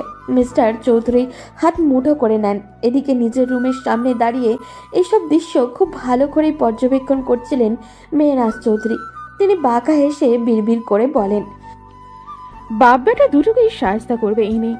রাত 12টা। প্রণয় আজও বাড়ি ফেরেনি। তুষ্টি খাবার সামনে নিয়ে বসে আছে। প্রণয় ফেরার কোনো নাম নেই। কিছুক্ষণ পরেই কলিং বেল শব্দে তুষ্টি টেবিল থেকে মাথা ওঠায়। দ্রুত পায়ে দরজা খুলতেই প্রণয় তার গায়ের উপরে পড়ে। প্রণয় ড্রিঙ্ক করেছে। আপনি কি সব খেয়ে এসেছেন? কি খাবো বলো? তোমায় তো আর পাইনি, তোমার নেশা এসব দিয়ে মিটিয়েছি। কথাটা বলেই প্রণয় তুষ্টির গলায় নাক ডুবিয়ে দেয়। তুষ্টি নিজেকে ছাড়িয়ে নেওয়ার চেষ্টা করতে করতে বলে, কি করছেন? এটা লিভিং রুম। হ্যাঁ, লিভিং রুম তো কি হয়েছে? আমার বউ, যা খুশি তাই করব। ছাড়ুন আমাকে। ছাড়তে তো ধরিনি জান। প্রণয় তুষ্টিকে নিয়ে তার রুমে চলে আসে। রুমে এসেই তুষ্টিকে ছুঁড়ে ফেলে বিছানায়। আরেক দফা অত্যাচারের জন্য প্রস্তুত তুষ্টি। তবে তার মতো মেরুদণ্ডহীন মানুষের এটাই প্রাপ্য। সময়ের সাথে সবকিছু আগের মতো করে নেমে এইসব যতই ভাবুক না কেন, তবুও প্রণয়ের এইসব আচরণ তুষ্টিকে ভেতর থেকে ভেঙে ফেলে বারংবার। ভোরের সূর্য প্রণয়কে জানান দিল পৃথিবীর বুকে সকাল নেমেছে। চোখ দুটো হালকা করে খুলে প্রণয় বুঝতে পারে সে কারোর উন্মুক্ত বুকের ওপরে শুয়ে আছে। প্রণয়ের মাথাটা প্রচণ্ড রকমের ব্যথা করছে। মাথায় হাত দিয়ে প্রণয় একটু উঁচু হয়ে দেখতে পায় নিচে তুষ্টি। তুষ্টি বিছানার সাথে বোধহয় লেগে আছে। তার শরীরটা দেখে ক্ষত বিক্ষত লাগছে। প্রণয় এবার উঠে বসে। কালকে রাতের কথা মাথায় আসতেই প্রণয় দ্রুত বিছানা ছেড়ে নেমে দাঁড়ায়। নিজের চুল নিজের হাতে মুঠোয় ধরে নেয় প্রণয়। প্রণয়, এটা কি করলি রাগের বশে? আল্লাহ আমাকে ক্ষমা করো, আমি এসব কি করে ফেলেছি। প্রণয় দ্রুত তুষ্টির মুখে হাত রেখে বলে, জান কি হয়েছে? ওঠো না জান, আমি সরি। তুষ্টির কোনো নড়াচড় নেই। প্রণয় তুষ্টিকে পাজাকোলা করে তুলে ওয়াশরুমে নিয়ে ফ্রেশ করিয়ে দেয়, জামা পরিয়ে বিছানায় শুইয়ে দেয়। প্রণয় ভীষণ চিন্তায় পড়ে যায়। দ্রুত মাকে ডেকে আনে। মিসেস চৌধুরী মাত্র ঘুম থেকে উঠেছেন। প্রণয়ের ডাকে দ্রুত ছেলের রুমে আসেন তিনি। কি হয়েছে বাবা? মা, ও চোখ খুলছে না। মেহনাজ চৌধুরীর অন্তরাত্মা কেঁপে ওঠে। তিনি চিন্তিত কণ্ঠে বলেন, ডক্টরকে কল করেছিস? মিসেস চৌধুরী গিয়ে তুষ্টির পাশে বসে। তুষ্টির কপালে হাত দিয়ে বুঝতে পারে জ্বর এসেছে। তুষ্টিকে ভালো করে পর্যবেক্ষণ করতেই মেহনাজ চৌধুরী সবটা বুঝতে পারেন। চোখে পানি চলে আসে। মনে পাশ থেকে আস্তে করে বলে, মা। খবরদার তুই আমাকে মা বলে ডাকবি না। মা কি বলছে এগুলো? একটা ধর্ষক আমার ছেলে হতে পারে না। কিন্তু মা, ও আমার বিবাহিত স্ত্রী। হোক তোমার বউ, কিন্তু তার অনুমতি ছাড়া তাকে স্পর্শ করেছো মানে তুমি তাকে রেপ করেছ। বুঝেছ প্রণয়? দ্রুত ডক্টরকে ফোন করো। প্রণয় দ্রুত ডক্টরকে ফোন করে। কিছুক্ষণ পর ডক্টর আসে। প্রণয়ের মা মিসেস চৌধুরী মাথা নামিয়ে নেন। কিছুক্ষণ চুপ করে থাকার পর আস্তে করে জিজ্ঞাসা করেন, ডক্টর, এইসব ব্যাপারে আমি কথা বলতে চাচ্ছি না। প্লিজ বলুন আমার মেয়েটা কেমন আছে? অবস্থা মোটামুটি ভালো। ওনার রেস্টের প্রয়োজন। সময় মতো খাবার ঔষধ দেবেন আর চেষ্টা করবেন ওনার সাথে মানুষের মতো আচরণ করার। কথাটা বলেই ডক্টর প্রেসক্রিপশন মিসেস চৌধুরীর হাতে ধরিয়ে দিয়ে চলে গেল। মিসেস চৌধুরী থপ করে বসে পড়েন বিছানায়। প্রণয়ের মুখেও কোনো কথা নেই। প্রণয়ের মা রাগে গজগজ করছেন। এই জীবনে তাকে এত অপমানিত হতে হবে তিনি কখনো কল্পনাও করেননি। হঠাৎই তিনি চিৎকার করে নিজের মেয়েকে ডাকতে থাকেন, প্রেমা, এই প্রেমা। মায়ের ডাকে প্রেমা রুমে বেরিয়ে আসে। মাকে রেগে থাকতে দেখে তাড়াহুড়ো করে জিজ্ঞাসা করে, কি হয়েছে মা? আমার সাথে আয়, তুষ্টিকে নিয়ে গেস্ট রুমে শিফট করব। কেন, কি হয়েছে মা? বেশি কথা বলিস না, যেটা বললাম সেটাই করবি। প্রেমা মায়ের ধমকে চুপচাপ কাজে লেগে পড়ল। তুষ্টিকে নতুন রুমে শিফট করা হলো। প্রণয় পাথরের মতন বসে আছে। প্রণয়ের মা প্রেমাকে তুষ্টির কাছে রেখে ছেলের সামনে এসে মুখোমুখি হয়ে বসলেন। প্রণয় লজ্জায় মাথা নিচু করে ফেলে। তখন মা তার কাঁধে মাথা রেখে বললেন, চলো আজকে তোমায় আমি নতুন একটা গল্প শোনাই। তুষ্টি নামের একটা মেয়ের সঙ্গে তোমার দেখা হয়েছিল যখন তুমি গ্রামে গিয়েছিলে। প্রথম দেখায় মেয়েটাকে এত ভালো লেগে যায় যে তুমি তার থেকে নাম্বার নিয়ে আসো। অনেকদিন কথা বলে প্রপোজ করো। তুষ্টি কখনোই তোমার টাকার প্রতি পাগল ছিল না, কারণ তুষ্টি জানতোই না তুমি এত বড়লোক পরিবারের সন্তান। ধীরে ধীরে দুইজনই বড় হতে থাকো। তোমার বাবার ব্যবসার দায়িত্ব এসে পড়ে তোমার কাঁধে। কিন্তু তুমি সবচেয়ে বড় ভুল করেছো যখন তোমার বাবা জুয়েলারির ব্যবসা সবচেয়ে দামি হীরাটা তুমি তোমার গার্লফ্রেন্ডকে দিয়ে দেওয়ার প্ল্যান করো। তোমার বাবা তুমি নিজে থেকে জানানোর আগে এই ব্যাপারটা জেনে যায়। তুষ্টির বাবাকে তোমার বাবার পছন্দ হয় না, কারণ ওরা অনেক গরিব। তাই তোমার বাবা সেদিন তুষ্টির বাবাকে ডেকে অপমান করেন এবং তুষ্টির বড় অপর ছোট বাচ্চাটাকে আটকের হুমকি দেয়। তোমার সঙ্গে যদি সম্পর্ক ছিন্ন না করে তবে ওদের পুরো পরিবারকে শেষ করে ফেলবে। তুষ্টিও ভয় পেয়ে তোমার বাবা যা বলে তাই করে। তুমি সেদিন ভীষণ ভেঙে পড়েছিলে, আমি সবই জানতাম, কিন্তু আমার হাত পা বাঁধা ছিল, কিছুই করতে পারিনি। পরে তো তুমি প্ল্যান করে সেই তুষ্টিকেই বিয়ে করলে, কিন্তু তুমি যে কষ্ট পেয়েছো এতগুলো বছর, তুষ্টিও সেই কষ্ট পেয়েছে। প্রণয় মায়ের সব কথা শুনে মাথা তুলে তাকায়, কান্না ভেজা চোখে মায়ের দিকে তাকিয়ে প্রশ্ন করে, আম্মু, তুমি এসব সত্যি বলছো? তোমার মা মিথ্যা বলে না, এটা নিশ্চয়ই এত বছরে বুঝে গেছো। এখন কি করতে হবে সেটা আমাকে হয়তো বলে দিতে হবে না। বলেই মিসেস চৌধুরী ছেলের মাথায় হাত বুলিয়ে দিয়ে চলে গেলেন। প্রণয় এবার শব্দ করে কেঁদে দেয়। তার চোখের সামনে এতদিন ধরে এই বিশ্বাসঘাতকতার পর্দা টানানো ছিল, অথচ সে একটা বারের জন্য সেটা বুঝতে পারেনি। এদিকে শারীরিক অসুস্থতা আর মানসিক চাপ তুষ্টিকে আরও দুর্বল করে তোলে। দুপুরের দিকে ভীষণ জ্বর আসে তুষ্টির, সারা শরীর কাঁপতে থাকে। প্রণয় ভয় পেয়ে তুষ্টিকে হসপিটালে ভর্তি করে। প্রণয়ের কেন জানি মনে হচ্ছিল সে নিজের জীবনের সবচেয়ে বড় ভুলের প্রায়শ্চিত্ত করার সুযোগ পেয়ে সেটা হারিয়ে ফেলেছে। লম্বা একটা সময় পর তুষ্টি চোখ খুলে অনুভব করে তার পায়ের কাছে কেউ বসে আছে। তার চোখে পানি তুষ্টির পায়ে পড়ছে বারংবার। তুষ্টি দ্রুত উঠে বসে। প্রণয় তুষ্টিকে উঠতে দেখে নিজেও উঠে দাঁড়ায়। তুষ্টি চারিদিকে তাকিয়ে দেখে সে হসপিটালে। তার মনে হচ্ছে সে লম্বা একটা সময় ঘুমিয়েছিল। এদিকে প্রণয় তুষ্টির দুই বাহু ধরে জিজ্ঞাসা করে, জান, কি হয়েছে? উঠেছো কেন? আগে বলো তুমি কাঁদছো কেন? কত সময় এভাবে চোখ বন্ধ করেছিলে তুমি জানো? কত সময়? টানা 2টা দিন। 2 দিন? হ্যাঁ, 2 দিন। ও, তুমি কাঁদছো কেন? প্রণয় এবার তুষ্টিকে জড়িয়ে ধরে কান্না করে দেয়। তুষ্টি প্রণয়ের কান্না দেখে ভীষণ অবাক হয়। আলতো করে প্রণয়কে জড়িয়ে ধরে জিজ্ঞাসা করে, কি হয়েছে প্রণয়? ভালোবাসি তুষ্টি, আমি তোমাকে ভীষণ ভালোবাসি। হঠাৎ এই কথা বলার কারণ কি? কারণ তুমি আমার জীবন আর সেই জীবনকে আমি কষ্ট দিয়েছি। আগে কেন বলনি বাবার এই জঘন্য অপরাধ সম্পর্কে? কিভাবে বলতাম আপনার বাবা সে? আমার বাবা তোমার কি তাতে? তুমি কষ্ট পেতে, আর উনি যেই অবস্থান থেকে এই কাজ করেছেন, দুনিয়ার যে কেউ এই একই কাজই করত। প্রণয় আর কিছু বলতে পারে না। অপরাধবোধ তাকে আঁকড়ে ধরে রেখেছে। ভাঙা ভাঙা গলায় সে বলে, তুষ্টি, বিশ্বাস করো, আমি তোমাকে এখনো আগের মতোই ভালোবাসি। আমি তো জানি ভালোবাসেন, তাই তো কখনো ছেড়ে যাওয়ার কথা কল্পনা করিনি। জান, আই এম সরি, আমাকে প্লিজ ক্ষমা করে দাও। এত সহজে ক্ষমা করে দেব? বলো তোমার কি লাগবে, তোমার জন্য আমি নিজের জীবনটাও দিয়ে দিব। ওয়েট, আমি তোমাকে আঘাত করেছি, তোমার যত ইচ্ছা আমাকে মারো, তবুও প্লিজ আমাকে ক্ষমা করে দাও। তুষ্টি হালকা হেসে প্রণয়ের মুখটা নিজের মুখের সামনে ধরে প্রণয়ের ঠোঁটে আলতো করে নিজের ঠোঁট স্পর্শ করে বলে, আমার তোমাকে চাই প্রণয় চৌধুরী, সারা জীবনের জন্য চাই। যদি দিতে পারো তাহলে ক্ষমা করব। আমি তো সবসময়ই তোমার ছিলাম। আমি এই প্রণয়কে চিনি না। আমি আমার প্রেমিক পুরুষকে চাই, যে আমাকে একটিবার দেখার জন্য নিজের হাজার কাজ ফেলে রেখে চলে যেত। অবশ্যই মহারানী, আমি আপনার প্রেমের মায়াজালে সারা জীবন বন্দি কয়েদির মতো কাটাতে চাই।